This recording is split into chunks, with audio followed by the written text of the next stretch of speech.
Hi guys! Did you miss me? I miss you too. And Merry Christmas! Because today, it's already Christmas, the time of celebrating the Lord Jesus. And once again, thank the Lord for all the blessings. Magbidiwiran tayo sa maligayang taon para sa 2025. At kung gagawin namin to, mag-aaral muna tayo ng probability distribution tables. Yay! So ito na mga kapuso, mga katropa, mga ka-A to Z, mga kapatid, mga kapamilya, all over the world. So it's time to get started. So last time, when we talk about probability talks about an outcome such that you want to get the chance of getting something.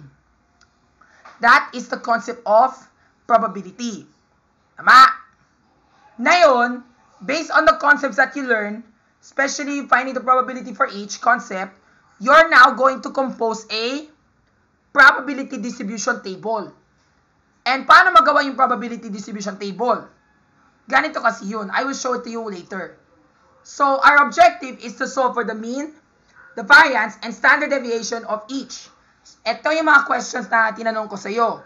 And it's our job to compose the corresponding probability distribution table for each of the following questions. Are you ready? Let's go. Like for instance, number 1. 5 coins are being tossed. Let the random variable j represent the number of tails that occur. Ayan. Okay, let's define the concepts. Ano yung random variable? The random variable is always represented as a letter. Like for example, in most aspects, we always call that random variable x. Naalala mo last time when you're in algebra, ano yung most popular titik sa alfabeto na ginamit para sa variable? At ito ay ang x. Tama? So now, when we're talking about random variables, the random variable can be any letter of the alphabet. And let that random variable represent the favorable outcome that you want to get. Like for example, in this concept, when you toss 5 coins, ang kailangan mong gagawin, your job is to get the tail. Tama? So, ang random variable na j represents the favorable outcome or kung ano yung gusto mo. Like, hinagis mo yung coin o yung barya, ang gusto mo makukunin ay yung mga tails. So, when you toss 5 coins, you're going to get tails. And first of all, di ba remember last time when you learned our basic concepts of probability, you learned the concept of how to write the sample space. Ano yung sample space? The sample space talks about ganito siya. Ang sample space, wait lang ha. Ang sample space ay tinatawag na, ito yun o, sample space equals total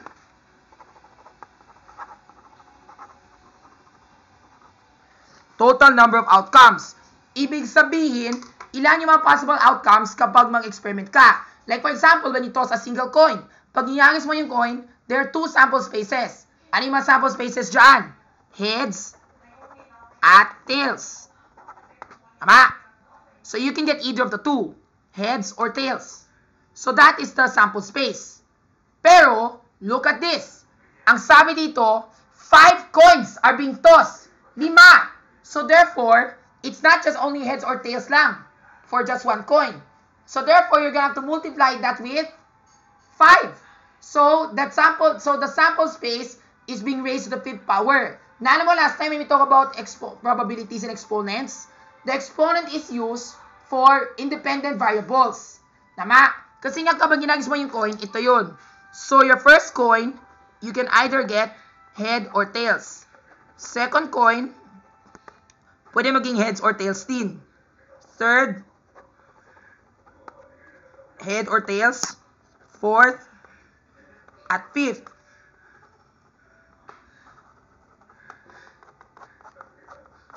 Lahat na yan pwede maging heads or tails, depending on the situation.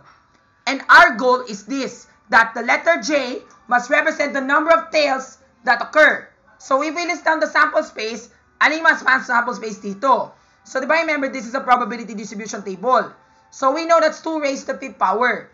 It's either you get, ano yun, in your first coin, you get heads or tails. Then multiplied by 2 again. Pwede heads or tails to. So halimbawa, kapag kunin mo yung heads dito, pwede maging tails. O kung pwede naman, pwede maging heads to ulit. So, dalawang outcomes. O pwede heads na naman, at saka ito tails. So, 2 times 2 times 2 times 2 times 2. Or 2 raised to the 5th power. There are 32 possible outcomes. Tama? So, that's how it goes.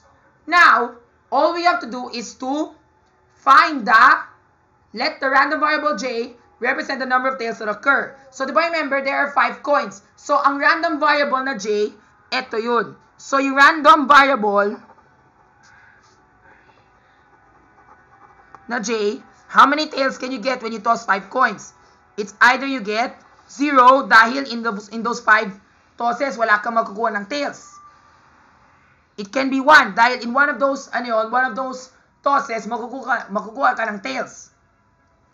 It can be 2 dahil what you call this, when you toss the coins, the 5 coins, makukuha ka ng 2 tails. O pwede rin 3, 4, o kung perfect, 5. Tama? That is what you call the range space. Kunin yung mga outcomes na kukunin mo. And that will be your random variable for x. And then after that, you're going to make the probability. The probability of j. The probability of getting 0 tails. The probability of getting 1 tails. The probability of getting 2 tails. 3, 4, and 5. And one more thing, later I will show you one tip I will have to tell you. Before that, let's get the probability of getting 0 tails. So for instance, do you remember when you toss a coin? Tama? If you were to get 0 heads, what would be the formula for that?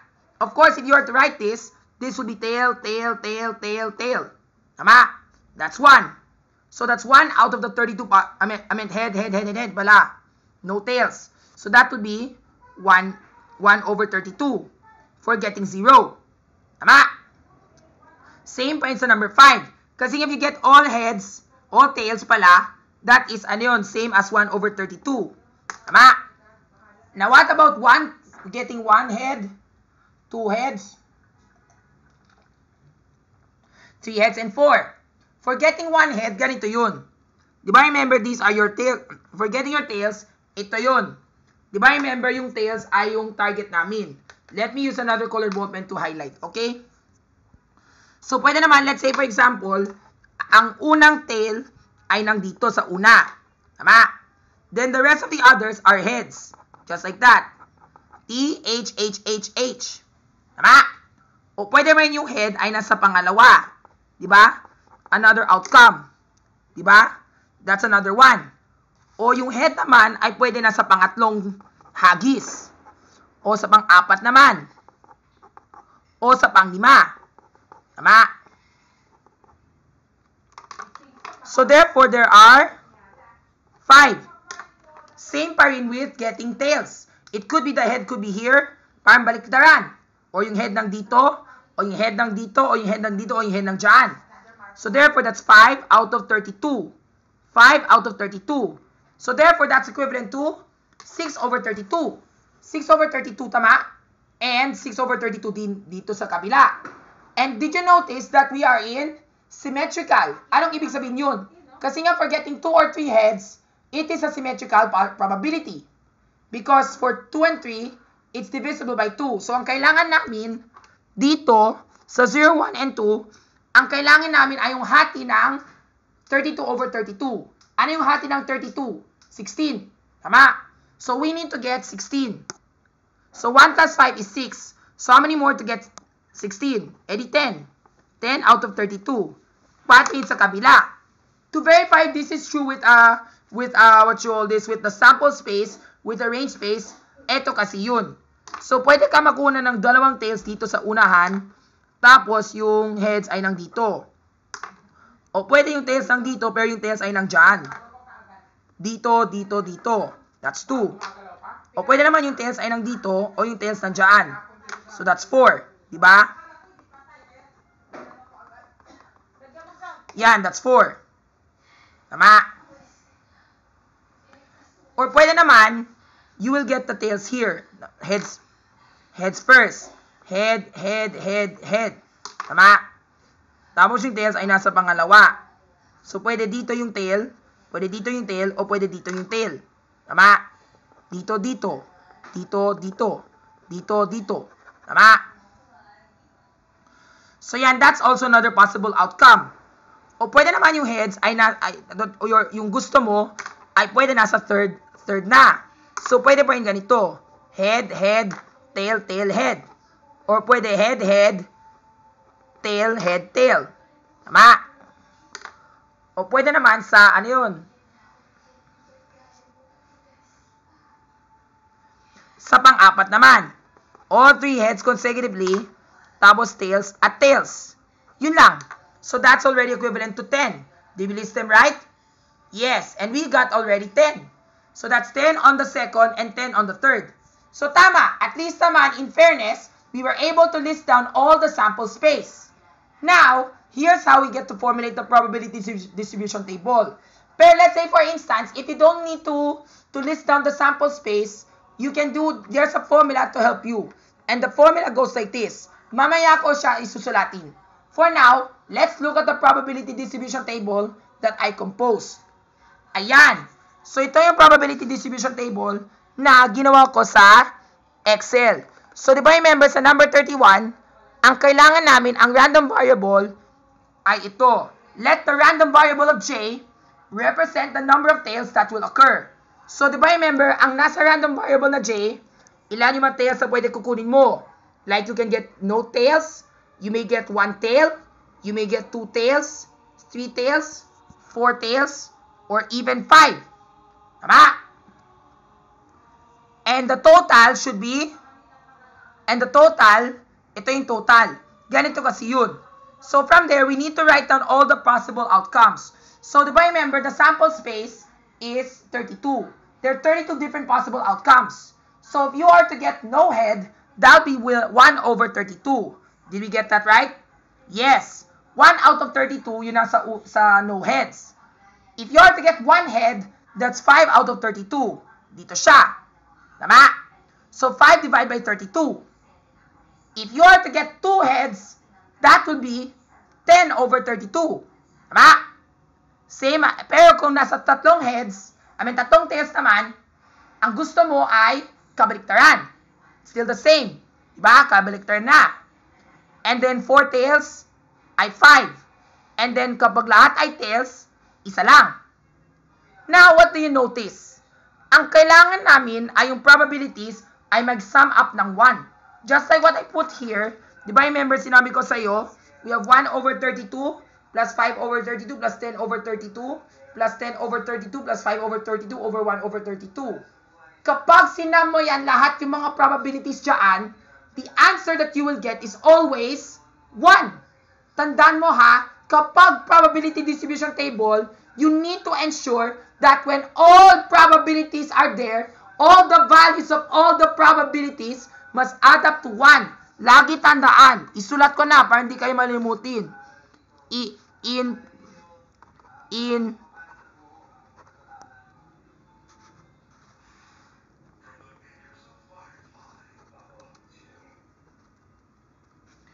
In probability distribution, all values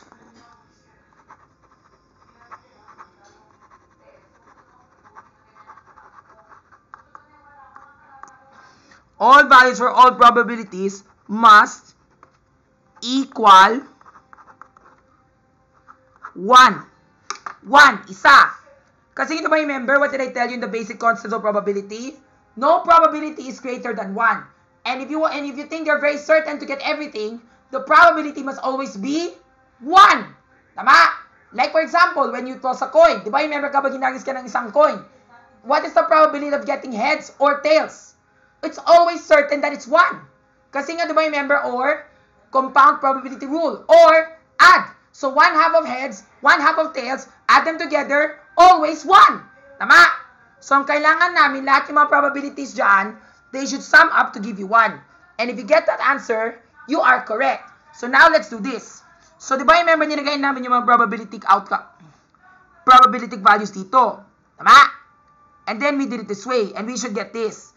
And then to ensure that we get 1, we need to sum. So ang ginawa ko, I summed everything up. Hinahid ko yung sum dito, tapos you see whatever I highlighted, that will be your summation. And press enter, and if you get 1 as your outcome, correct ka dyan. Okay? Now, that's how you get the probability. The summation of all the probabilities. The next concept I'm going to teach you is solving for the mean. To solve for the mean of the probability distribution, ang kailangan mo gagawin ay ganito. Look at this. To solve for the mean, ang sabi nila sa book ay ganito siya. Ang formula ng mean ay ito. Mean is always the summation of x px. The summation of all the concept of x times px. Ibig sabihin, ito ay mag-multiply sa ito, the random variable times the corresponding probability, you will do it to all columns, and then whatever answer you get, isum mo lahat para kukunin mo yung mean. Tama? Yes. So this is what we're gonna do. To solve for the mean, ganito siya. This is what I did here. Minultiply ko yung dalawa, 0 times 0.03125, and you should get this. Same as what I've done here for the rest. Pero kung gusto mo mas mabilis, you can just, see this? Yung green? Pwede mo siya i-drag, tapos you bring it up to here. And after that, you sum everything up. So, di ba remember dito, I did the same process again. Kahit dito, you see yung naka-highlight, that's the process that I did. Minultiply ko yung mga, yung mga random variables, value of the random variable, times its corresponding probability. And then when doing so, you should always get the mean as you sum everything up. And once I sum everything up, ano yung value ng mean na kinuha ko? Di ba remember, sinam ko lahat yung mga, yung mga means dito. Yung mga answers dito. And the answer that you will get is 2.5. Yes, and that is your mean. So your mean of the probability distribution for this number is 2.5. So mean ay 2.5. Tama? Now let's go to the next step.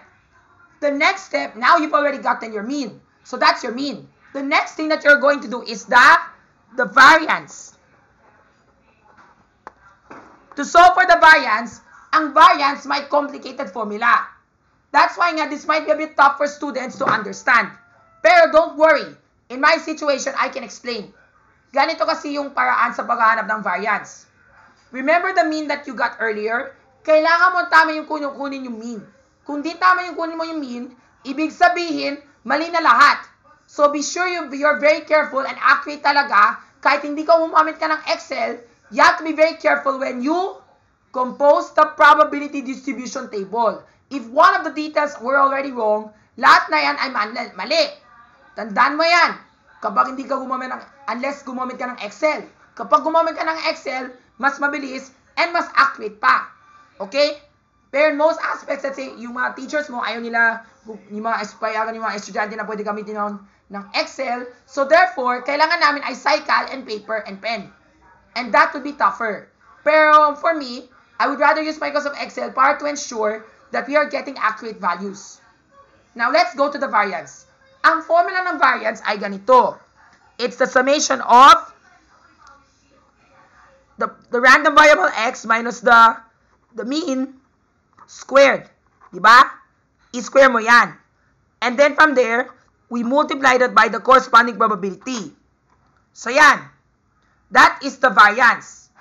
So the first thing, if we were to do order of operations, wala yung ito wala yung summation. Kapag individualized, ibig sabihin, wala pa yung summation ng lahat. Diba? When you see something like this, ibig sabihin, summation of all. Tama? If you're new to this one, if you do not know anything of this yet, you're very lucky talaga for me. I can explain to you the concept in details. So when you see something like this, ibig sabihin, summation ng lahat. Tama? Now let's go. So if you are to look at this one without the summation, wala mo nito Anong kailangan mo gagawin when you are still in PEMDAS noong grade 7 o noong grade 8 kayo? O grade 5, grade 6? Ang kailangan mo gagawin ay, ito muna. X minus the mean. The random variable minus the mean. Okay? So let's do this first. Ang ginawa ko dito, ginawa ko to step by step. Paano naman to? Sinuot ko variance A, ibig sabihin, ang solution dito ay x minus mean. So ganito kasi yung paraan. First, ang ginawa ko ay, Di ba remember yung F1, 2, 3? That is the random variable x. Minus the mean, which is, where did I put ba the mean? C153, which is 2.5. Tama? At yun yung sagot. Same as what I've done with the rest, di ba? As I've done this, you will get this answer. And please ensure that you will get things correctly. Pero, para you won't type the same cell over and over and over again, ang kailangan mo gagawin ay maglagay ng $sign. At saka, ilock mo. And then you bring this one here, you click this thing, and then drag it to the right, para lahat yung sagot o data ay nandyan. So that is part A, yung x minus the mean. The next thing that you're going to do is to multiply it with, is to square it. Kung alin yung sagot na nangyari sa step A, you're going to square it. So eto yun. Diba ang square ay yung carat na simbolo na nakita mo dyan. Where is it na? Yan, nakita mo yan? Yung ito, that is squaring it. Okay?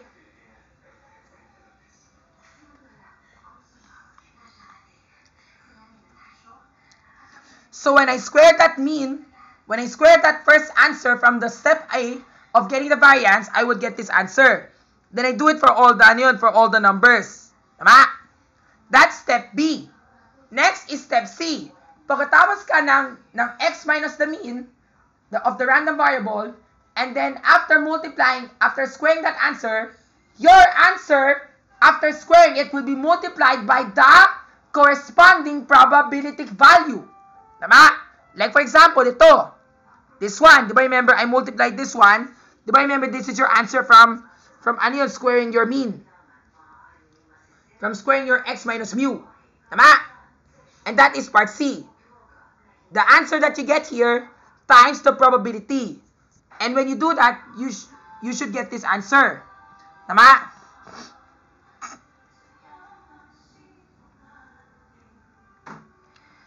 And if you keep on doing this, you should still get this answer. Tama?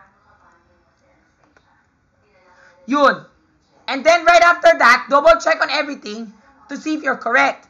And then once you're through with all the 3 steps, isum mo lahat. Summation. Di ba remember yung sum sinabi ko? Type sum, then choose the cell that you want, highlight it, and bring it up to where you want it to stop. So yan, and that's what you're going to do. And your variance is 1.25. Yun ang variance. Variance ng distribution. Tama?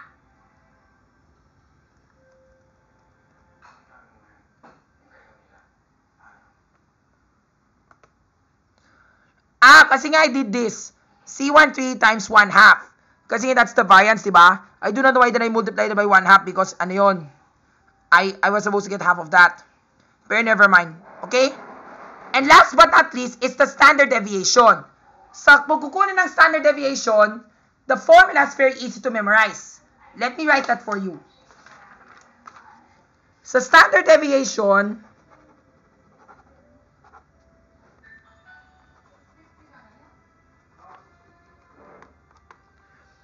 ang formula ay square root of variance. Pero, if you were to write this in mathematician symbol, it's always like this. You see this? Ito yung tinatawag na sigma. Because they say the standard deviation is the square root of this one. So, when you take the square root of this exponent here, it becomes like this. So, therefore, this one represents sigma, which is your standard deviation. Okay? So when you take the square root, you're supposed to get this answer. Or you can raise that to the 0.05 power. So let's try naman if you're going to do this.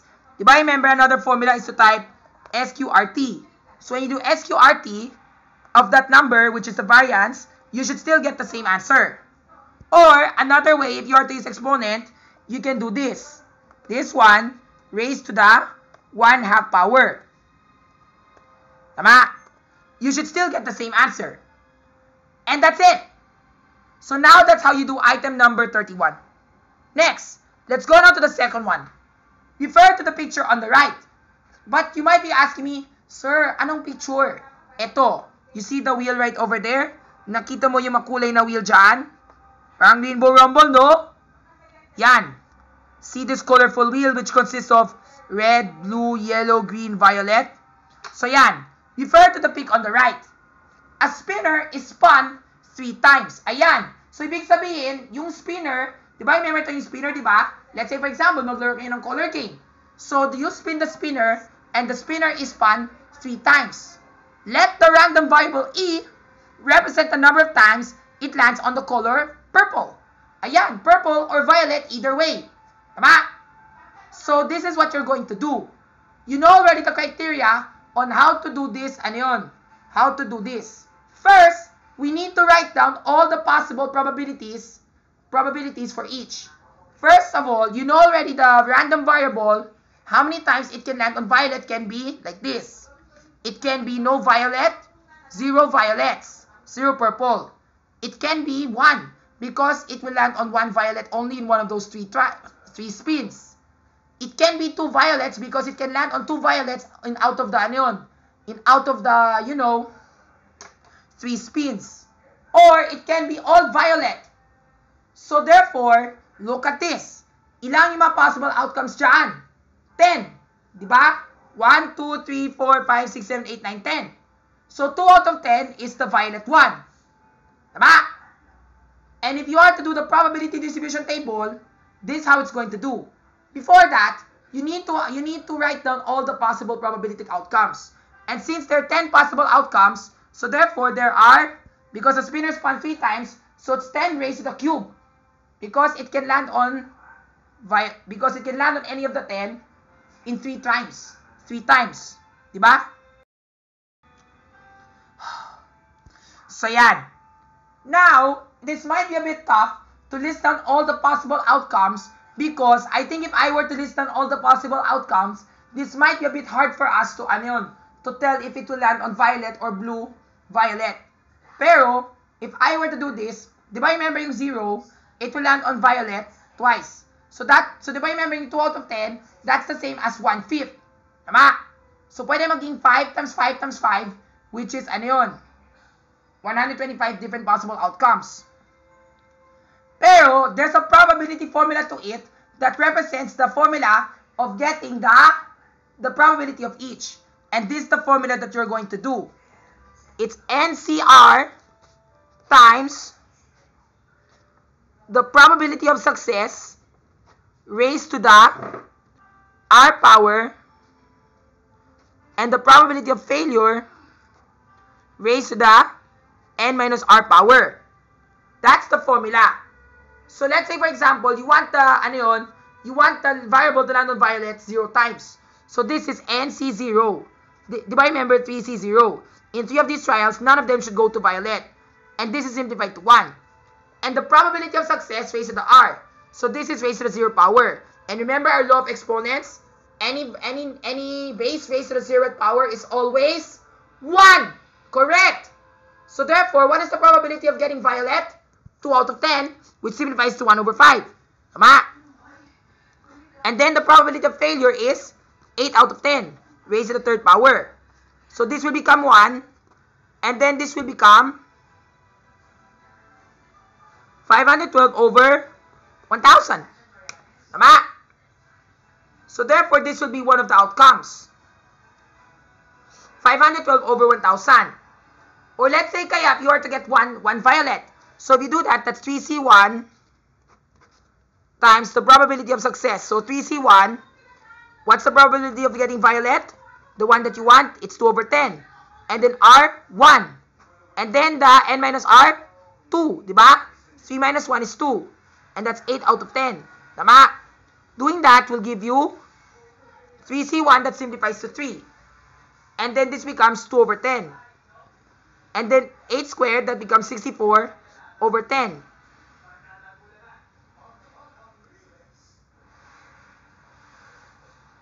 $100. Then when you multiply that together, you get 128 over 1,000. Tama? 128 over 1,000. So now let's ano yun? So now let's add this up. 5112 over 1,000 plus 128 over 1,000. What do we get? 12 plus 28 equals 40, di ba? 740 over 1,000. Pero I don't think this is gonna work. Okay? And then let's say for getting 2 heads, ito yun. Diba? 3C2, that's still 1. Diba? 3 factorial, 3 minus 2 factorial, 2 factorial. This becomes 3 times 2 factorial times 2 factorial times 1 factorial. So 3. 3. And then we have 210 raised to the 2 power. And then 810 raised to the 1 power. This becomes 3 times 4 over 100 times 8 over 10. Which gives you 3 times 4 is 24. 8 times 3, 24 times 4. 8 times 4 is, ano yun? 32. And that's 96 over 1,000. Tama? So we need to sum this up. We have to ensure talaga that we need to get 1,000. We have to get, ano yun? 1. So plus 96 over 1,000. And when we do that, we get 74 plus 9 equals 83. Ilan pa yung kailangan namin? So let's go to this.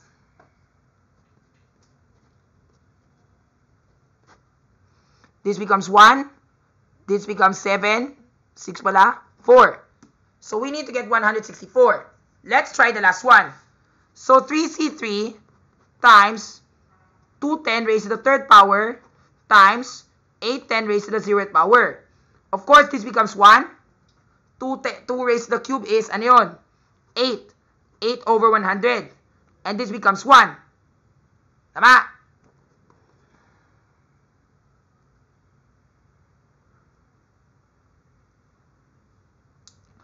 Teka, this doesn't seem right. Maybe what you all is I have to double check using the Excel. So now let's go to Excel to find out. Basta yun yung formula. So now let's get to the probability of values. So diba remember this is the probability of values. So the random variable E represents getting no heads. And that will be, ano yun? 0. Tama? It can be 1, it can be twice, or it can be thrice. Tama? So yan. And then the total is right here. Gets? Now here's what we're gonna do.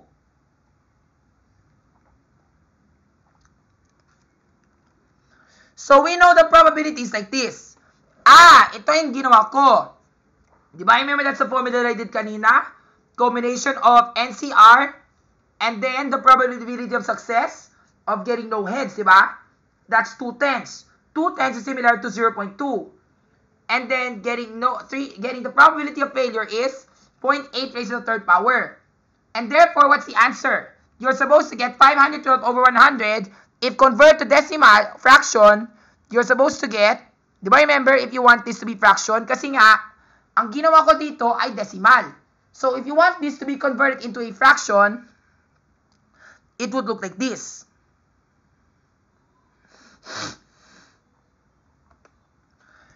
$512 over 1,000. Tama? And then for 1, this is ano yun? Combine 3C1 and then 0.2 raised to the 1st power. Tama? And then 810 and then raised to the 0.8 raised to the 2nd power. Actually, the right answer there is supposed to be ano to? Yes. I have to multiply that pala by 3. So that's supposed to be ano yun? 384, not 128. Kaya naman nakamali ako because what you call this, I have to multiply it by 3. Kasi akala ko, see that it's 1 eh. Buti nga, double check. So yan. So always remember, if in case you make a mistake, always double check. Ensure that you get the right answer. Okay?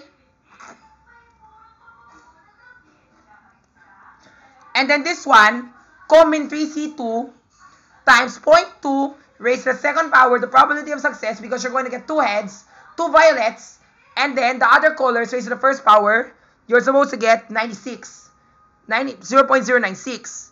And then for the 3rd one, tama, 8 over 1,000. And then from there, you sum up all the probabilities together to ensure that you get 1. And if you get 1, the answer that you get is correct. Okay?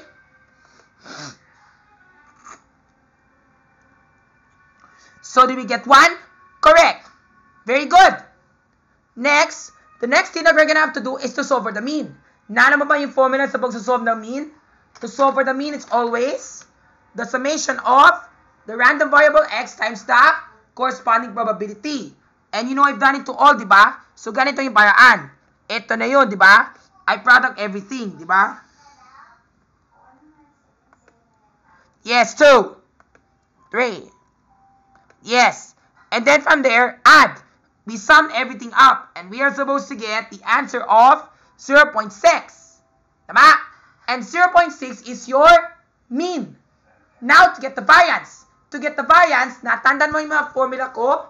To solve for the variance, it's always, ano yun? The random variable x minus the mean that you got. And then, after getting that's for step A. Let's work on that first. So, ito yun, di ba? Minus this mean. This one here, minus the mean again. This one, minus the mean.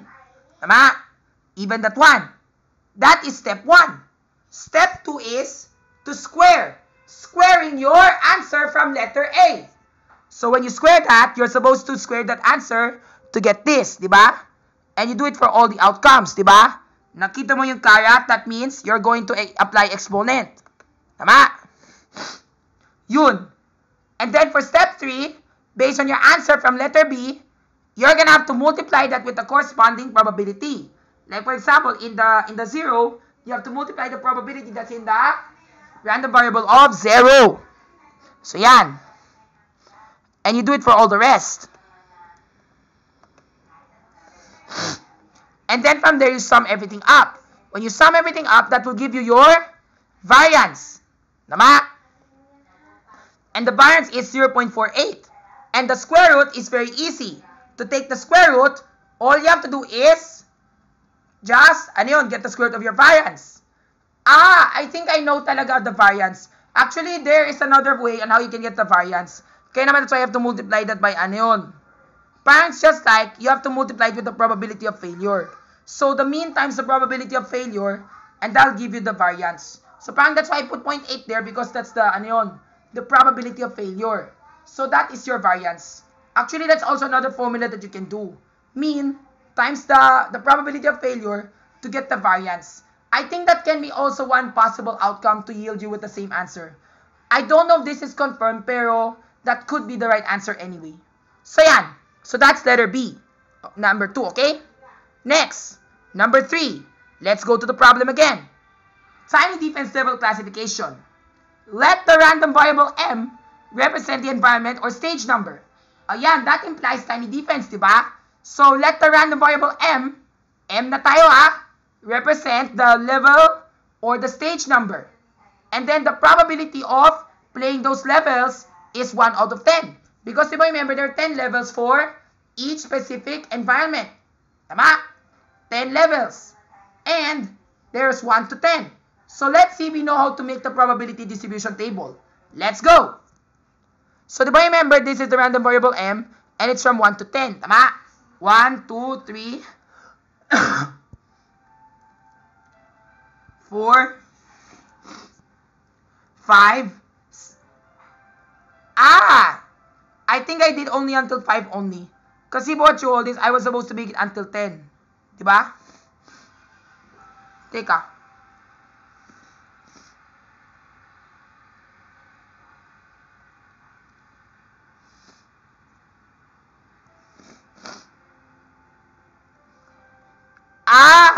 Parang what you call this, ano yun?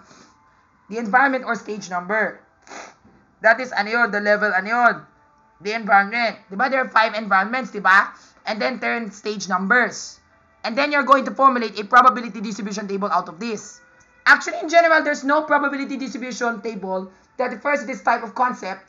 Pero, I'm just doing this just to show, just to practice lang. And to ensure that if you guys get the concept of formulating the probability distribution table. Even though the information that we get may not be accurate to the real life situation, but what is important in a probability distribution table, the concept still implies the same manner. So yeah. And then the probability values are 0.2 because that's 10 out of 50, diba? and 10 over 15 the wastelands. So parang this is green fields, wastelands, South Ocean, glacier lands, and iron fortress. Tama? And there are 10 levels out of 50 levels in that environment. And then summing up all the probabilities together, we should always get 1. And if we get that answer, therefore, the answer is correct. Remember that in a probability distribution table, the summation of all probabilities must all be equivalent to 1. Tama? So yan. Now let's go now to solving for the mean. To solve for the mean, mabilis lang yun. All you have to do is x minus the mean. X times the corresponding probability. Diba? And we do to the rest. Para mas mabilis, we drag it this way. We drag hanggang doon sa dulo. And what do we get? Yan, diba? That's how you get your mean. That's how you do it. And then we sum them up all together to get the mean. And then to solve for the variance, mabilis lang yun. Diba? Remember I told you the formula step by step? So let's see if we can do this a bit quicker. O yan, another way on how you can do this is if you were to do it a bit faster. So if you are to do it a bit faster, ganito kasi yun. I will show it to you na lang in the next video kasi nga this is the one I did step by step. But if I were to show it to you in how to do it faster, it will go like this, tama? So ito yung variance mo, di ba? So this will be x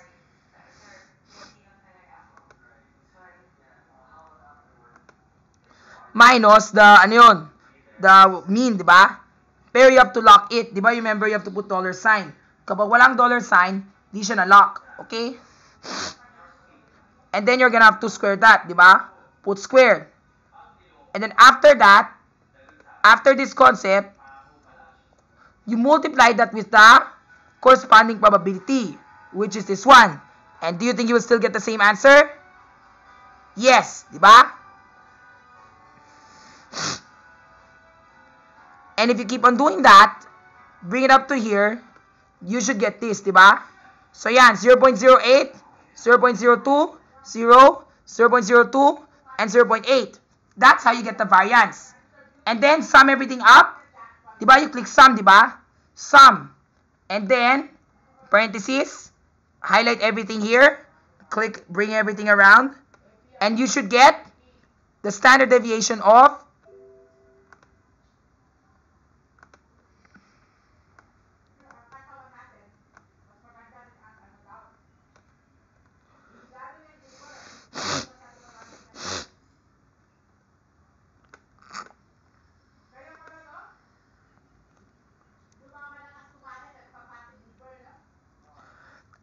kasi nga the total we're supposed to get is 2, not 1. Kasi nga remember this what we did, di ba? So dapat you have to sum everything up. Let's try again. Siguro you wait lang first, okay? I'll try to do this with both hands kasi nga I can't do it with one hand.